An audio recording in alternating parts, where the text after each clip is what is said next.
Hello, and welcome back to Let's Play Pathfinder Kingmaker Enhanced Edition with me, BringItDon. Alright, let's check out this anvil.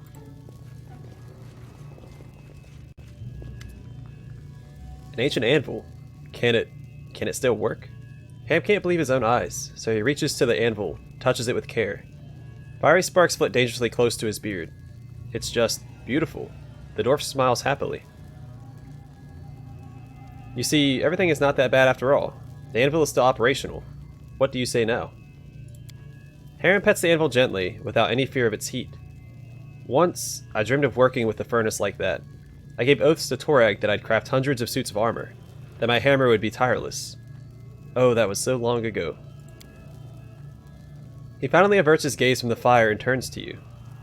The very existence of this anvil is miraculous and unnatural. So much suffering and sorrow surrounds us, and yet here, hope? Harren shakes his beard in negation. This shouldn't be like that. That is just wrong.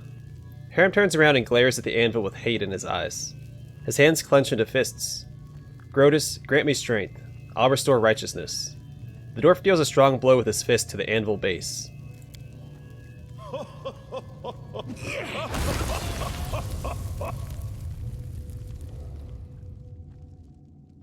The light grows dim for a moment. A dull rumble seems to start at the base of the anvil, the sound growing steadily louder, and finally filling the whole room with a deafening roar. You could swear you hear the mad laughter of Grotus in this roaring, or maybe it is Harren's own laughter. The anvil trembles and suddenly falls apart, as if trying to catch up in time with the rest of the fortress in its state of ruin. I don't want to upset you, my friend, but you're such an idiot. Why did you destroy this anvil? Does Grotus encourage destruction now? I've always believed that Grotus does not destroy. He just waits until the end comes to everything in this world. For all the... How can you constantly doubt the overwhelming might of Grotus? His face grows red with anger, his eyes bulge and seem to almost fall from their sockets. How can you denounce him every time you get a chance? You're a blasphemer. Filled with rage, he raises his hand to hit you, but at the last moment, he turns away and hits the base of the broken anvil instead.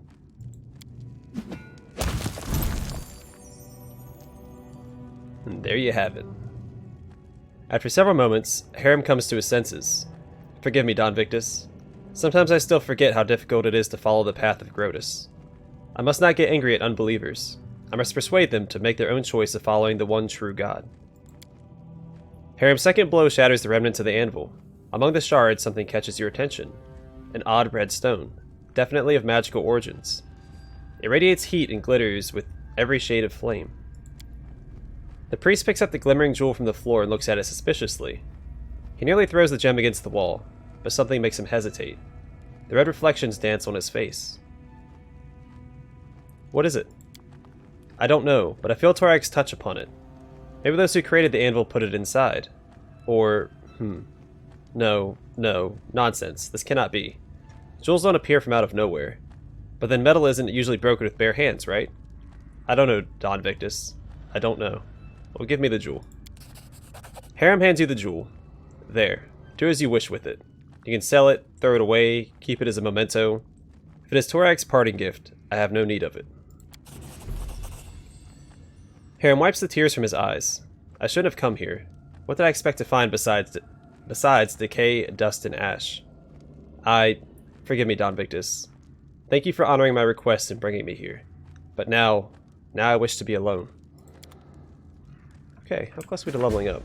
Well, we're getting there. Alright, so we have this area over here to explore.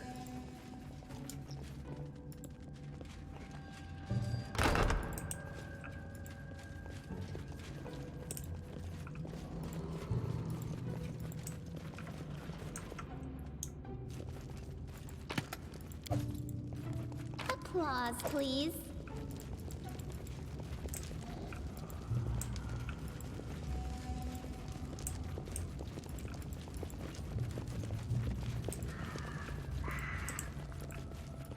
Look ahead.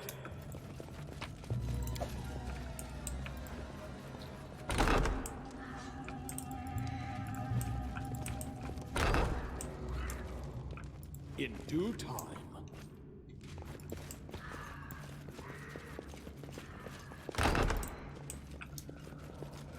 I'm positive I found something. Anything else? Alright, so this screams Mimic. Interesting. Grotus awaits us. Just letting the ink dry. Can't do anything with it. Okay. Adventures call to them. Applause, please. Keen longsword. Their life ends here. Oh, so you have to get so close to it.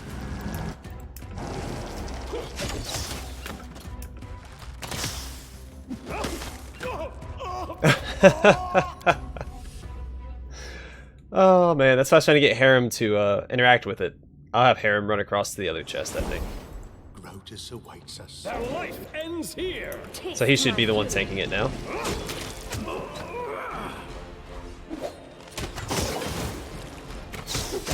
I mean, I knew exactly what was going to happen. I just wish it worked out the way that I was Adventures call to them. trying to make it work out. Applause, please. Anything else? In due time. Alright, so I think that's the entire dungeon explored and looted, so let's get out of here.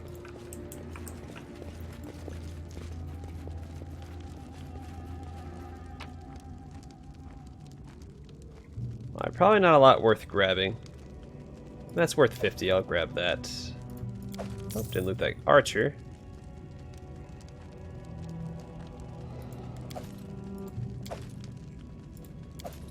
I'm fine with being heavy as we head. Maybe not. You know what? This is fine. So if y'all remember the kobolds that were standing around Tartuk when we initiated the fight with Tartuk and Hargolka, they should be outside right here.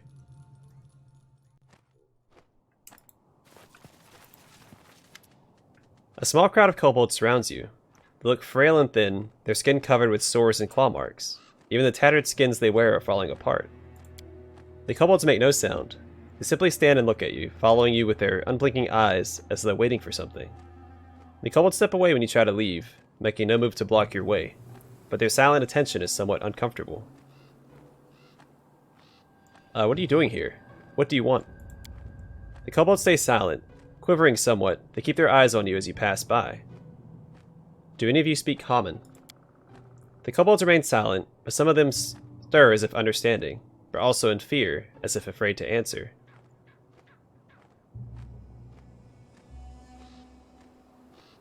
Yeah, I defeated Tartuk because he wouldn't live by my laws, but I let him go after he repented. If you swear to stop attacking humans, I'll do the same for you. The kobolds keep looking at you silently. Just when you think they may not answer, one speaks. Kobold hears, understands. He then falls silent.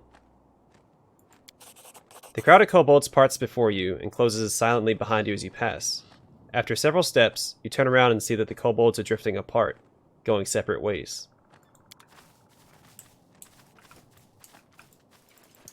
And I wish them the best. They make it obvious in this game that the kobolds are changing and are capable of, being civilized. And I feel kind of bad for them. Because I think the trolls really messed up what they could have potentially had. But they were using trolls to build up like a reputation. And I don't think... Oh, Jason! Hey, man.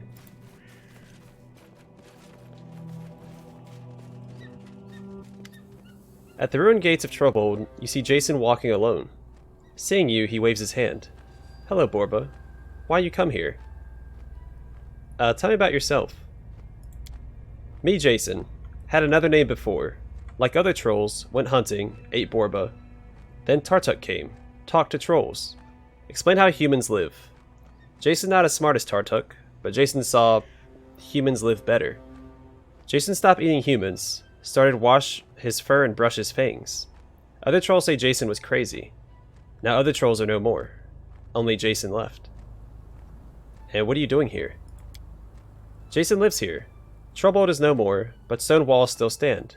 Plenty of space, plenty of food and woods, plenty of time to think. Aren't you mad at me? Jason shakes his head. Borba killed trolls, but it wasn't Borba who started war. Hargolka wanted war, got what he wanted. Trobold fell because of its king. And you don't eat people. No, Jason does it as he decided. No attacking people in villages. Eats only forest borba. Deer, boar, but not people. Jason washes fur, brushes fangs. Trobold is no more, but Jason is still Jason. Alright, well, farewell, Jason. And I wish you the best of luck. I do what I must.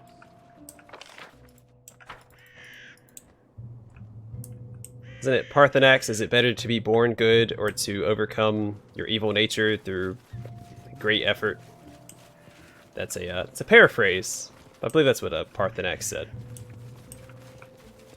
Well, I know that's what he said. Something along those lines. Alright, now for the slow trek back to the capital. We have some kingdom stuff to manage.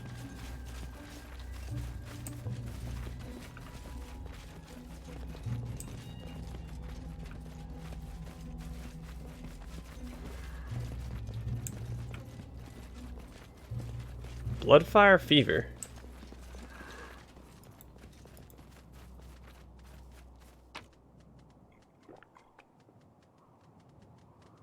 If we're already heavy, we may as well grab all of that. More stuff to sell.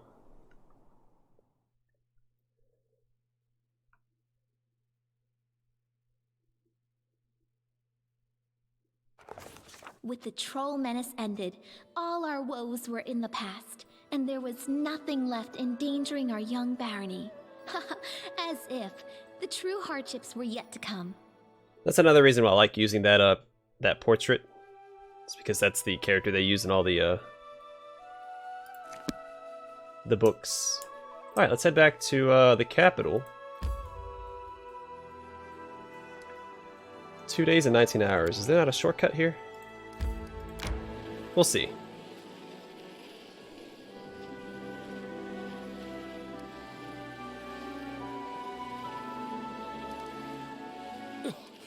Adventures can wait. I was like, okay. Well, I gotta manage this anyway. Alright, who's best at what?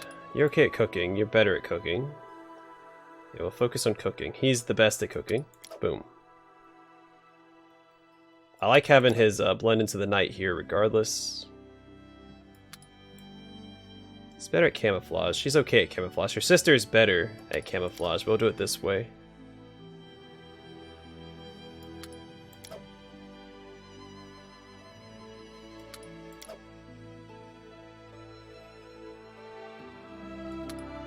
Let's speed that up a little bit. Well, is there any news from Grotus? When should we expect the end of the world? This week, or maybe next? Grotus does not speak of his plans, but the end of times is inevitable. Does it matter when? Hey, only 1 hour to hunt.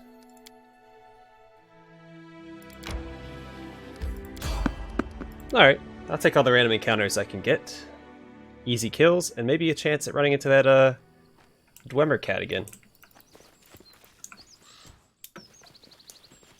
This will hurt! Ah, test of my abilities. Doggo, intercept.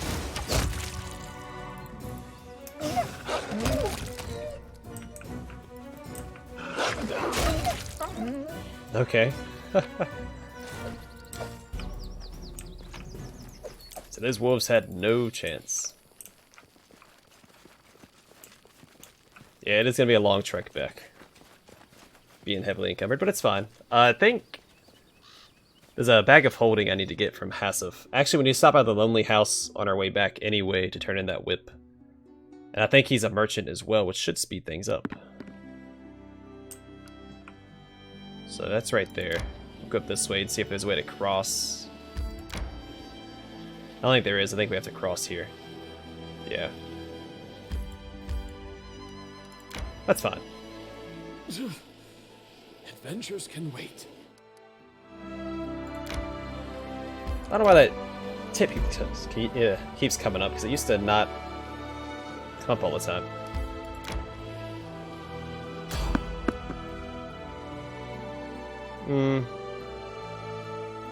We'll fight it. We should be fine. Even in our fatigue state. Unless it's Bloody Bones. Bloody Bones is the hardest random encounter in this game. The hard way. In my opinion. But, This is going Time to get some hurt. rest, isn't it? I grant you death. yeah, bandits are nothing. Cannot hide from Hey, me. chill out. There we go. And start moving as much as we can while we're still in combat, so we move a little faster. That's right, he's exhausted. Let's go and rest. Just because he's exhausted. Isn't it folly trying to recover the gnome's lost immortality? Nothing is eternal. Is there truly a difference in the face of oblivion to live for 10 years or 1,000,000? The whole first world will come to an end at some point. I don't know about the end of the world, but your nagging is certainly endless. This makes you somewhat of a living phenomenon.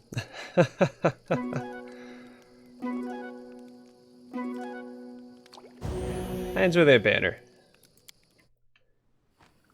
I'm enjoying all the banner, honestly, because it wasn't voice acted last time. Also, though, you know, having a variety of party members, it's gonna be fun.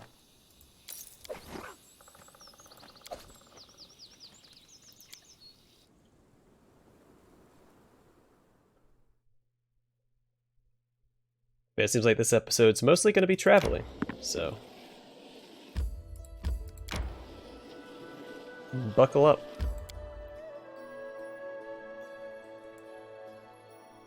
Yeah, so he should act as a merchant. I should also be able to recruit him as an advisor.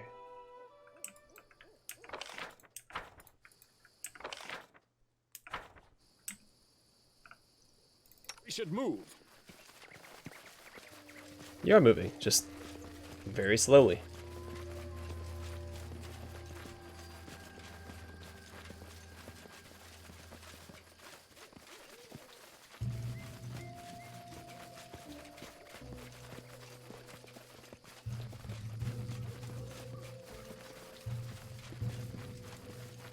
The spider's still hanging out.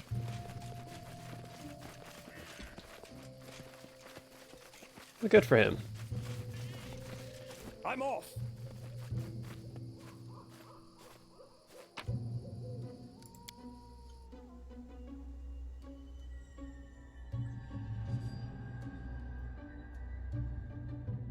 I didn't get a chance to complete this quest last time because, well, for one, I was lawful good, so I destroyed the whip in a conversation with Octavia.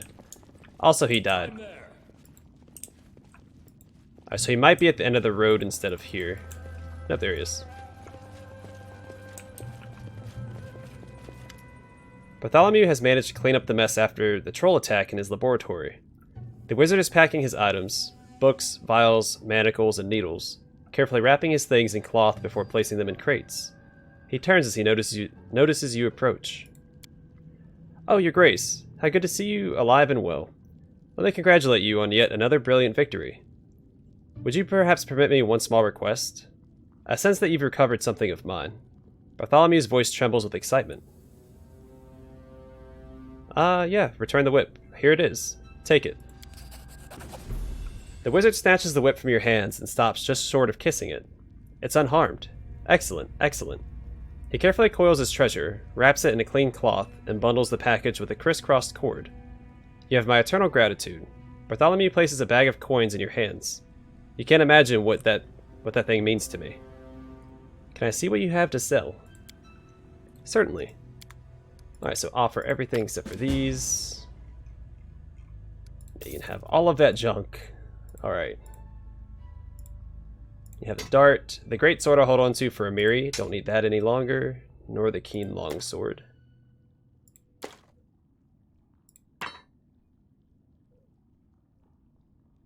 I'll keep the Mallet of Woe. Don't need that anymore. I'll keep the Blessed Path. No, I won't, because I can't use it for anything.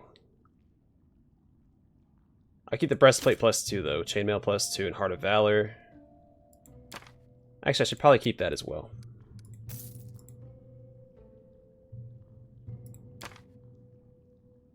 Actually, I don't think Tristan has... He might have braces of armor. I'll make sure before I get rid of it. So is it strength and constitution?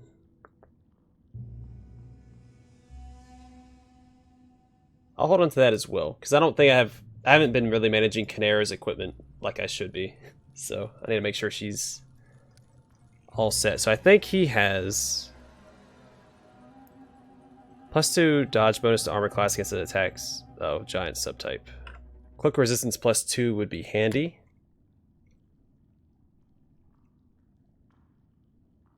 This is part 1. I'm still looking for part 3. A small bag of holding. I'm going to take that. I'm going to grab that because I don't...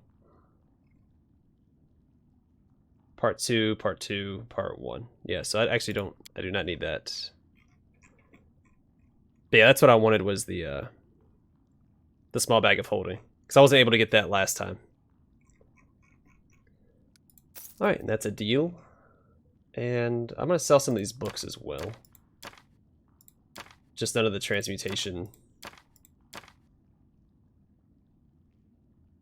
You can have your diary back. Oh yeah, fish on a stick. I need to memorize that. You know, I have Nugra stuff. I don't need that any longer. Alright. Let's see. Pack. Yeah, the laboratory feels emptier than before. The wizard is packing his items. Books, vials, manacles, and needles. Carefully wrapping his things in cloth before placing them in crates. Packing. Are you leaving us so soon? Are you leaving us soon? There we go. Yes, your grace. It's become too dangerous to stay here, even with your protection. I have to find someplace safe and quiet. I have an offer for you. Stay as one of my advisors. There are so few people who see things in such a critical and rational way. Bartholomew stops packing and looks at you incredulously. Then he looks at the stack of books in his hands and keeps silent for a long time, figuring something out in his mind. Finally, Bartholomew sighs and puts his books aside. I cannot refuse such an offer. Of course, your grace. I shall enter your service. After all, it's such a rare opportunity. He looks around his packed bags and smirks. Seems all this packing was unnecessary. I'll not take the laboratory with me.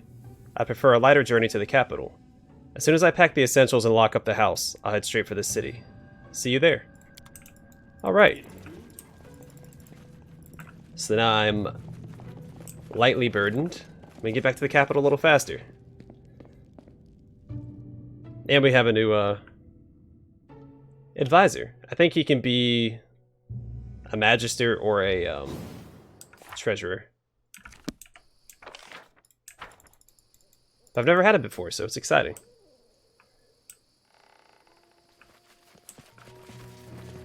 My skills are absolute.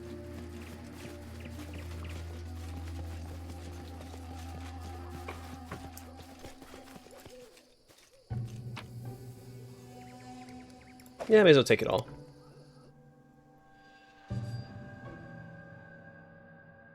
So all of our companions back at the capital should be ready to level up.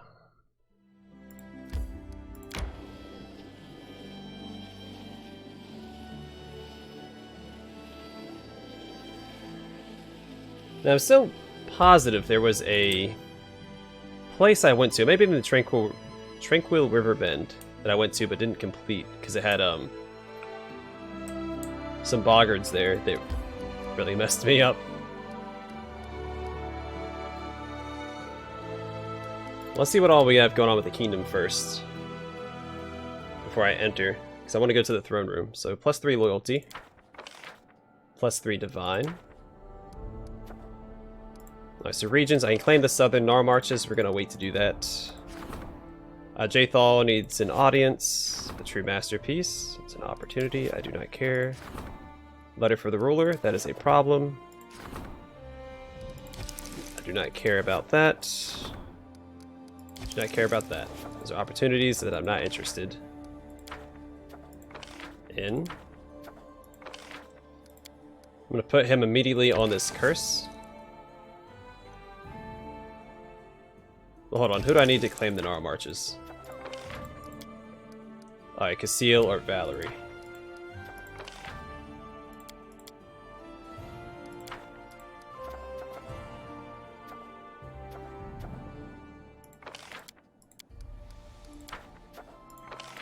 That's the one I just clicked on. That's Davik Nettle. I keep clicking on Davik Nettle. I'll probably put somebody on this as well. Canera would be fine there. I do not care about the trade agreement with the Sertovas. Okay, so let's put her on this. You can start the Davik Nettle curse. Alright, then we chill out. Because there's no problems except for letter for a ruler. Alright, so let's head inside. Well, after I talk to everybody, we will actually, I want to enter the main square first. Because Hassif should have a large bag of holding, and I haven't purchased it from him yet. That's 3 of the 4 bags of holding you can get in the game. The last one I think you get at the tournament later on. Rushlight tournament.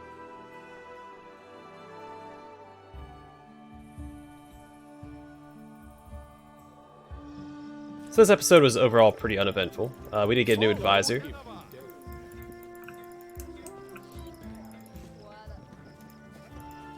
Alright, Hassif.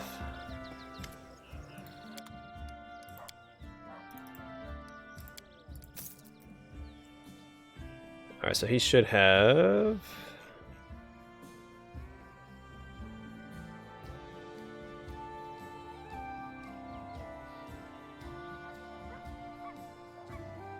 This is really good on Ekendio, because it stacks with his favored enemy.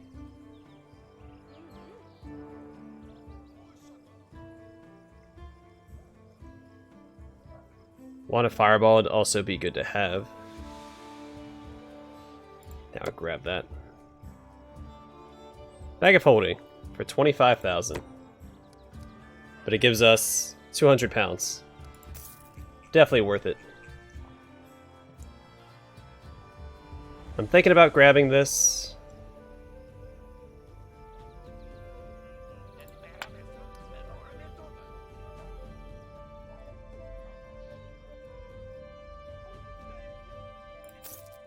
Yeah, screw it. We'll do it.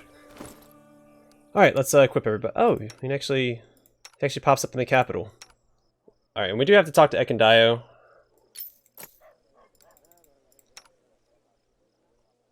I'm not going to fret about it right now. So she has Constitution. Physical Might, I think I might give that to Harem.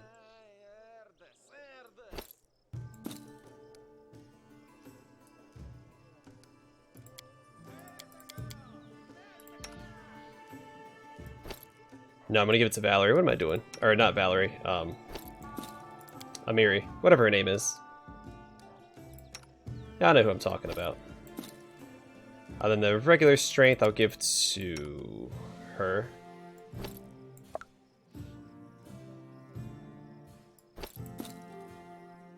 And the regular dexterity will go to her. Alright, so you can wear this Heart of Valor or the breastplate plus 2. Gives you 23 or 23. I think this is just better. It also gives her, well, she's... No, you get the... Oh boy.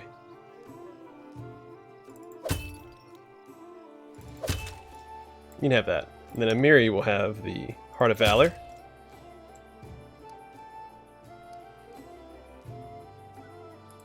Then you need some equipment anyway. Gives you the same stuff. Okay, whatever. Quick resistance plus 2 will go my main character. I'll probably let me just take care of this stuff off camera.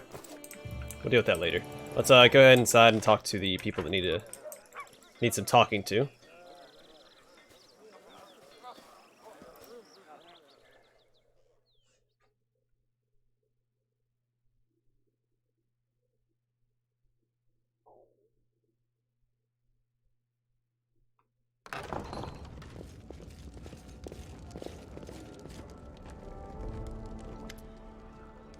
Alright, so if y'all remember Enio, the guy that I briefly went over, he was a merchant that showed up in the capital.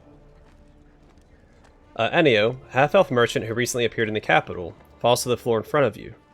Jaethal stands beside him, looking quite unlike her normal self. Usually cold and stiff, the face of the undead elf now burns with rage. Despite his nearness to his furious undead captor, Enio looks concerned but unafraid. If you allow me to speak, I can explain everything. I hope you can, half-blood. Otherwise, Jaethal hisses and turns to you. If I told you the sad story of my death, it is sad most of all because I do not remember how my life ended. I wandered, exhausted, through the wastelands beyond the borders of Kionin, until I could barely see my path. I stopped to rest, or perhaps I lost consciousness. When I came to my senses, I heard the call of my goddess, returning me from the dead. Was it poison? Magic? Illness? Whatever stole my life away, it left no trace. I thought this mystery would haunt me forever. But then I entered the shop of this half-blood, seeking some reminder of Kionin, and what did I discover there? My very own dagger. Jaethal shows you an elven-crafted dagger with a chipped blade and empty sockets, where once gemstones adorned the handle. This dagger disappeared the same night I was taken by death. How could this half-blood have obtained it? Well, let him speak, Jaethal. Anger will not help us learn the truth. That is why, Jaethal pauses, respecting your authority, I have brought this pathetic huckster here, rather than getting the truth out of him by my own methods. Alright, the half-elf rises to his feet and sighs, putting his clothes in order. Thank you for allowing me to speak, Your Grace. The story is not very exciting, certainly not as exciting as my tale of the drunken regatta within the eye of Abendego. Yesterday, north of the city, I stumbled upon a dead boar. There is no one around, but the dagger is protruding from the miserable beast's neck. I don't know why the owner would have left it in the carcass. Perhaps the beast escaped from the hunter, taking along the weapon that had injured it. So I inadvertently decided to keep the item I'd found, thanking my luck, and never suspecting the price I'd pay for it. Where exactly did you find this carcass and dagger? In the vicinity of the old sycamore. Of course, I'm sure you know where that tree grows. I found the boar to the west of the sycamore, and in the direction of the Thorn River. Enio, you face serious accusations. Are you sure you can say nothing more in your defense? I'd be glad if I could, but alas, the bright yellow-green eyes of the half-elf are calm. The dead boar is my only witness, but I believe in your justice, Baron. I have faith that you will investigate my story and sort everything out.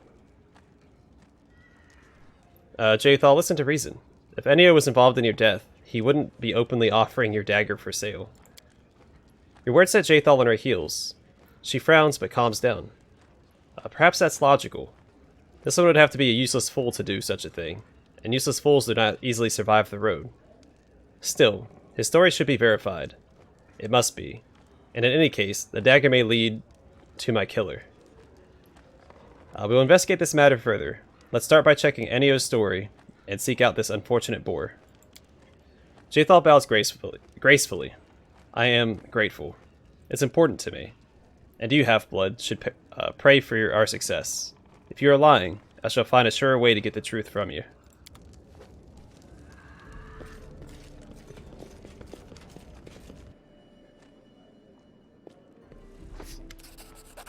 Your Grace, today a letter from Brevoy was delivered to the castle. It was written by Fredero Sinnott, a paladin from the Order of the Eternal Rose. It appears that Sir Sinnott is claiming right to one of your companions, who is brought up in his custody. Well, I'll leave it to you to handle this delicate matter. Alright, so that is a timed quest. We're going to prioritize that.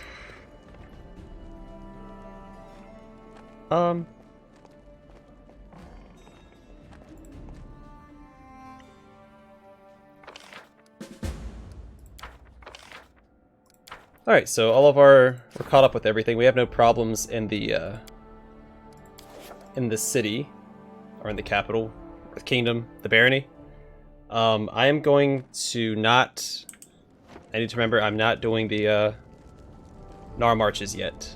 I want to do Valerie's quest first, because it's got a pretty short window, if I remember correctly. I do what I must. But let's read that letter real quick that we just received.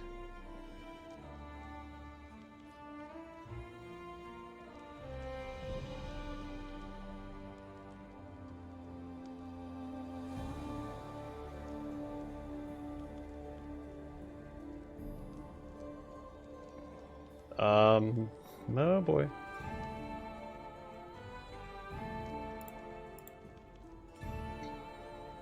Where are you, letter? Oh, here it is. The expensive monogram paper has a faint, tangy smell. The lines in steady, delicate handwriting are decorated by whimsical curves. My dear Baron Don Victus, I write these words with a heavy heart. The reason I take up my quill today will most likely upset you. Quite recently I heard rumor that a lost soul, once blessed at the mercy of my goddess, has found shelter in your service. I'm speaking of the daughter of one of the most worthy and generous patrons of the Order of the Eternal Rose, who once made the mistake of leaving our ranks. I am deeply convinced that now is the time for her to return to the path destined her by divine will. I am now traveling to the west, to the place that's been chosen for the new temple of Shaylin, that will be occupied by one of the young congregations of our church. I deemed it necessary to diverge slightly from our path, but with one purpose, to arrive in your lands and collect Valerie. May this journey be a cleansing pilgrimage for Shaylin's chosen, whose judgment was clouded by the impulsiveness of youth. I request that you free Valerie of her vows of service to you, for fate has destined her to serve one who is above us all. Direct the girl to the trading post that's on the border between your barony and Brevoy. There I will be expecting her with my comrades. I pray for your wisdom and mercy. With deep respect and regards, Fredero Sinnott. He's actually one of the more reasonable paladins of Shaylin, so... Alright, so I'm going to call the episode here. The next one we're going to talk to the storyteller. Because we have a lot of stuff to give him. And then we're going to go focus on the... Well, I'm going to level up my companions on camera. And then we're going to focus on the companion quests next. And then come back, we'll claim the Gnarl Marches. And we'll probably finish that all in one episode. Hopefully. Anyway, thanks for watching. Hope to see you guys in the next one.